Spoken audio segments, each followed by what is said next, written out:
Good morning student, how are you. आज मैं आपको क्लास 3 व्याकरण पढ़ा रही हूँ, शब्द विचार।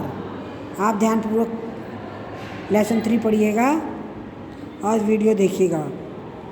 ध्वनियाँ अथवा वर्णों का ऐसा समूह जिसका कोई अर्थ होता है शब्द कहलाता है। ध्वनियों तथा वर्णों का ऐसा समूह जिसका कोई अर्थ होता है शब्द कहलाता है।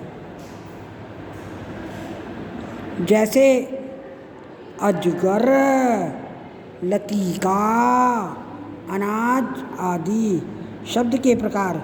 किसी भाषा में शब्द के स्रोत के आधार पर शब्दों के 4 प्रकार होते हैं: तत्सम, तद्भव, विदेशी तथा देशिज। तत्सम शब्द वे शब्द जो संस्कृत से आकर हिंदी में ज्यों के त्यों प्रयोग किए जाते हैं तत्सम शब्द कहलाते हैं। जैसे नीर, शीर, वायु, धृत आदि। तद्भव शब्द संस्कृत के वे शब्द जो हिंदी में बदले हुए रूप में प्रयोग किए जाते हैं तद्भव शब्द कहलाते हैं। जैसे दूध, पानी, घी, घर आदि। विदेशी अन्य भाषा के वे शब्द जो हिंदी में प्रयोग किए जाते हैं विदेशी शब्द कहलाते हैं। जैसे टीवी, मास्टर, मेजबान, इंतज़ार आदि।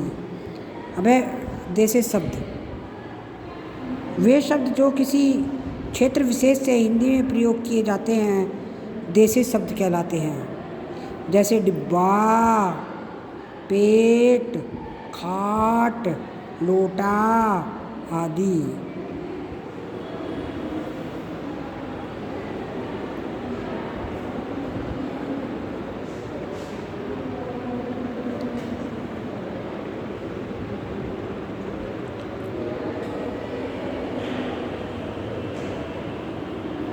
पहले था शब्द के आधार पर, अब है विकार के आधार पर। शब्द 2 प्रकार के होते हैं।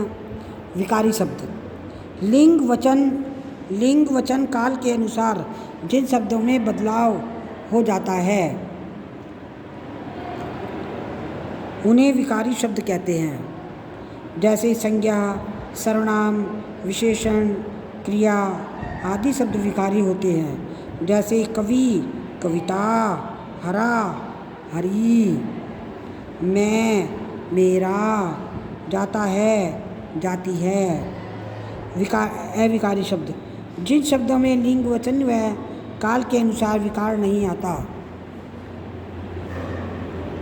उन्हें अविकारी शब्द कहते हैं। संबोधक, क्रिया विशेषण, समुच्चयबोधक, विस्मयादिबोधक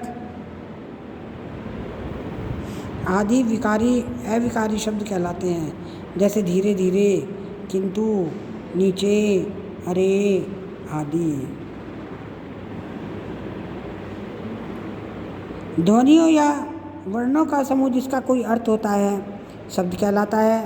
स्रोत के आधार पर शब्द 4 प्रकार के होते हैं: तत्सम, तद्भव, विदेशी तथा देशिज।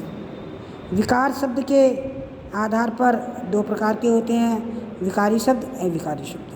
Thank you very much. आप इस वीडियो को देखिएगा ध्यानपूर्वक और समझिएगा।